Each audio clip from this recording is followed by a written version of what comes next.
जन नानक के प्रभु सुंदर स्वामी, मोहि तुम सर और न लागे। हम बिस्म परी मुख लागे, हम बिस्म परी मुख लागे। टूटे माया के बंधन काहे, हर राम नाम लिव लागे। हम बिस्म परी मुख लागे, हम बिस्म परी मुख लागे। नमस्कार। आज हम गुरु रामदास जी का बड़ा प्यारा शब्द ले रहे हैं। कहते हैं, सेवक जन बने ठाकुर लिव लागे, जो तुमरा जस कहते गुरुमति, तिन मुख भाग सभागे। कौन सेवक बन जाता है? जिसकी उससे लौ लग जाती है वो उसका सेवक बन जाता है।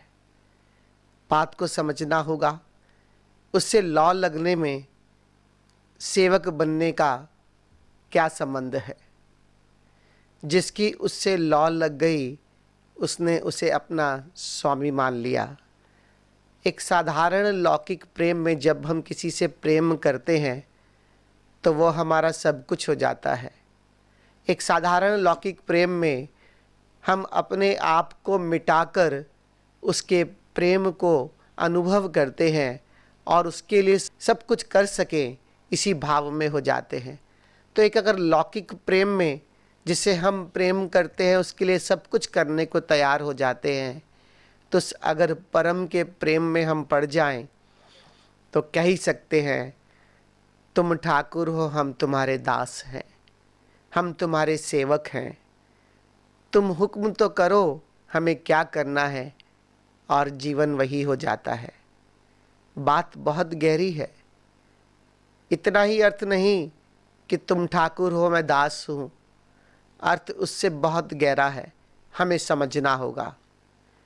आज हमारे जीवन में हमारे चारों ओर घटनाएं घटती चली जाती हैं, लेकिन हम उसका स्वीकार नहीं कर पाते। जीवन में हर दुख अस्वीकार है उस परमात्मा का जो जीवन में हमारे बहुत कुछ देता है, लेकिन हम अहोभाव से नहीं भरते। हम यही देखते रहते हैं कि तूने ये किया तो ये दुख, तूने ये किया तो ये कमी मेरे जीवन में आ गई। अगर सच में किसी को ठाकुर मानते हो तो फिर इस विश्वास से भी भरना होगा कि तुम जो कर रहे हो मेरा विकास उसी में है, मेरा भला उसी में है, मेरे जीवन का जीने का ढंग वही है जो तुमने दिया है। जब भीतर ये स्वीकार उत्पन्न हो जाए तभी हम किसी के दास कहला सकते हैं। लेकिन यह स्वीकार बिना उससे लौ लगाए हमारे भीतर उत्पन्न नहीं हो सकता, और बिना उससे प्रेम किए उससे लौ नहीं लग सकती। तो बात सिर्फ इतनी है, कैसे मेरा उससे प्रेम हो जाए और उसके प्रेम में मेरी लौ लग जाए, निरंतर उसका ख्याल बना रहे, और फिर मैं स्वयं को अपना दास कह सकता हूँ कि मैं दास हो गया उस ठाकुर का जिससे मुझे प्रेम हो गया, जो मेरा स्वामी है, जो मेरा मालिक है। लेकिन आगे कहते हैं, जो तुमरा जस कहते गुरुमति, तिन मुख भाग सभागे। अब यहाँ पर सूत्र दे दिया कि जो तुम्हारा यश गा रहे हैं, जो तुम्हारी सुमिरन में जी रहे हैं, जिनकी तुमसे लौ लगी है, वो ऐसे लौ नहीं लगी गुरुमति से। गुरु की शिक्षा, गुरु के मार्गदर्शन पर चलते हुए तुमसे लौ लग सकती है। बिना कोई हमें मार्ग बताए कोई लाखों करोड़ों में कोई एक उसे जान सकता है, लेकिन ये अपवाद है। क्योंकि आज अगर हम लौट कर देखें तो क्या छोटी सी शिक्षा भी जो हमने स्कूल में ग्रहण की, उसके लिए भी शिक्षक की आवश्यकता पड़ती है। हमें स्कूल में जाना होता है, लेकिन उस परमात्मा को उससे लौ लगाने, उससे प्रेम हो जाए, क्या ये सब करने के लिए क्या हमें किसी की ज़रूरत नहीं? क्या किसी की आवश्यकता नहीं? और जो उस परमात्मा उसके द्वार तक ले जाता है, जो उसका दीदार करवा देता है, जो उससे प्रेम करवा देता है, वो और कोई नहीं, वो गुरु है। जो गुरु की शिक्षा में चलकर मैं तेरे सुमिरन में जीते हुए तेरी लौ लगा कर बैठा हूँ और जीवन जी रहा हूँ। लेकिन आगे कहते हैं, तिन मुख भाग सभागे। अब ऐसा ना समझना कि तुम्हारी किस्मत में होगा तो उससे लौ लग जाएगी। बात विपरीत है। कहते हैं जिसकी उससे लौ लग गई उसका भाग्य उज्जवल हो गया।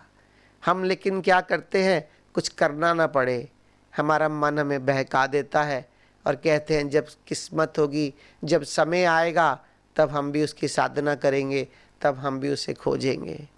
लेकिन इसी का अर्थ हमने क्या ले लिया कि हमारा जीवन भटक जाता है। जिसकी उससे लौ लगी, जिसने उस प्रियतम को खोजने की दिशा में पहला कदम बढ़ाया, जिसने उस गुरु के मार्गदर्शन में अपना जीवन अर्पित कर दिया, जो गुरु ने सिखाया वैसे जीवन जीने लगा, उसका भाग्य उज्जवल हो गया। कहते हैं टूटे माया के बंधन फाहे, हरि राम लिव लागे। और उसके इस माया के बंधन भी कट गए जिसने हरि नाम से अपनी लौ लगा ली। अब देखो, हरि नाम से लौ लगाने से माया के बंधन कैसे कट जाएंगे। खाली हम इतना ही समझ लेते हैं और रुक जाते हैं। हरि नाम से लौ लगाने के लिए गुरु का मार्गदर्शन आवश्यक है और उस पर चलना होगा। और गुरु का मार्गदर्शन है क्या? गुरु का मार्गदर्शन है हमें ध्यान सीखना होगा, हमें अपने भीतर उतरना सीखना होगा, हमें अपने साथ जीना सीखना होगा, हमारे भीतर हमारी आत्मा का स्वरूप क्या है उसको जानना होगा। शरीर से भिन्न मेरा क्या स्वरूप है? अगर मैं शरीर नहीं हूँ, अगर मैं मन नहीं हूँ, तो मेरा स्वरूप क्या है? बिना उस स्वरूप को जाने परमात्मा का अनुभव नहीं किया जा सकता। तो गुरु का मार्गदर्शन है अपने भीतर उतर कर अपने आत्मा को जानना, अपने स्वरूप को जानना। और उस आत्मा को जब मैं जानने लगता हूँ, जब मैं ये जान लेता हूँ कि मैं ही आत्मा हूँ, तब इस माया के बंधन से मुक्त हो सकता हूँ। जब तक मैं ये अनुभव में जीने ना लगूँ, केवल बौद्धिक तल से काम आने वाली बात नहीं है कि मैं आत्मा हूँ, मैं शरीर नहीं हूँ, मैं मन नहीं हूँ, उससे कुछ मिलने वाला नहीं। अनुभव करना होगा शरीर से अलग मेरी क्या अवस्था है, शरीर से अलग मेरा क्या होना है, मन से अलग मेरा क्या स्वरूप है। इसको अनुभव करके इन जड़ों को गहराना होगा और उन जड़ों को गहराकर सब्जेक्टिव लिविंग करनी होगी, आत्मा के तल पर जीना होगा, उससे तादात्म्य जोड़ना होगा। जब एक बार हम आत्मा से तादात्म्य जोड़ेंगे तब हमारी सब्जेक्टिव लिविंग शुरू होगी, तब मैं ये कह सकता हूँ कि मैं आत्मा हूँ। और जब इस बात को गहरा लोगे कि मैं आत्मा हूँ, तब इस माया के बंधन कटेंगे। ऐसे केवल ऊपर ऊपर से बात करने से माया के बंधन कटने वाले नहीं। खाली गुरु कर लिया लेकिन गुरु के मार्गदर्शन पर चले नहीं तो कुछ होने वाला नहीं, और भटक जाओगे, क्योंकि गुरु का निर्देश ही नहीं माना। गुरु ने जो मार्गदर्शन दिया, जो साधना करने के लिए कहा, अगर वो साधना ही नहीं करोगे तो जीवन में कुछ प्राप्त होने वाला नहीं। और गुरु की साधना केवल एक ही है, स्वयं को जानो, उस परम को जानो और आनंदित हो जाओ। तो कैसे उस माया के बंधन कटेंगे? अपनी आत्मा को जानकर उस आत्म स्वरूप में जीना, अपने स्वरूप को मानना, और फिर माया के बंधन कट जाएंगे। आगे कहते हैं, हमरा मन मोहियो गुरु मोहन, हम बिसम भई मुख लागे। और जिस गुरु ने मुझे मार्गदर्शन दिया, जिस गुरु ने मुझे परमात्मा का यश गान करना सिखाया, जिस गुरु ने मुझे उसके सुमिरन में जीना सिखाया, जिस गुरु ने मुझे मेरी आत्मा का स्वरूप बता दिया, जिस गुरु ने मुझे अपनी आत्मा के साथ होना सिखा दिया, आत्मस्मरण में जीना सिखा दिया, मैं उसके मुख को देखकर आश्चर्यचकित हो जाता हूँ, क्योंकि मुझे कोई और सूरत उससे प्यारी, उससे न्यारी नहीं लगती जो मेरे गुरु की सूरत है, जो मेरे गुरु का स्वरूप है, जो मेरे गुरु का मेरे जीवन में होना है। आगे कहते हैं, सगली रैन सोई अंधियारी, गुरु किंचित कृपा जागे। सोया हुआ था रात भर, पूरी रात सोता रहा और गुरु ने मुझे कृपा की और जगा दिया। इसको ऐसा ना समझना कि रात को खाली सोए और सुबह सुबह गुरु ने आवाज़ दी और हमें जगा दिया।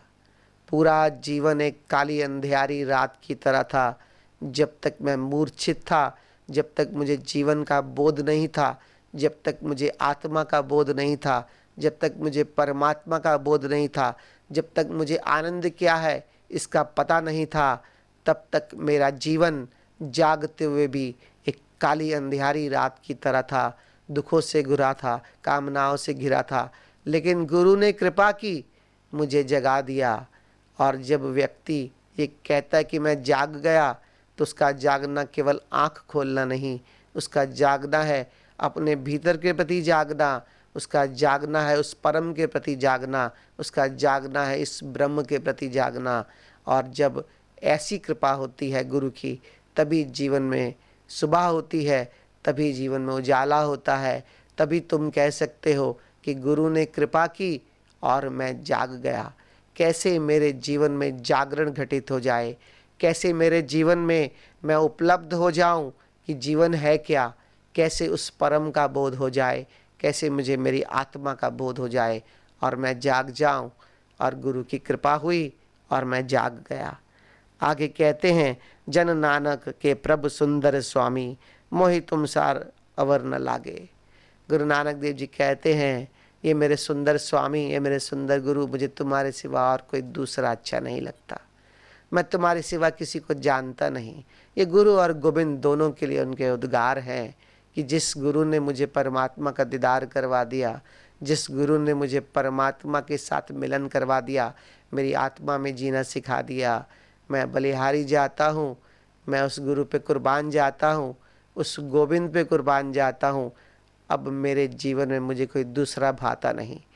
कहते हैं गुरु और गोविंद में कोई भेद नहीं, क्योंकि गोविंद जब साकार रूप लेता है तो गुरु के रूप में अवतरित हो जाता है और गुरु का निराकार रूप गोविंद बनकर हमारे भीतर समा जाता है।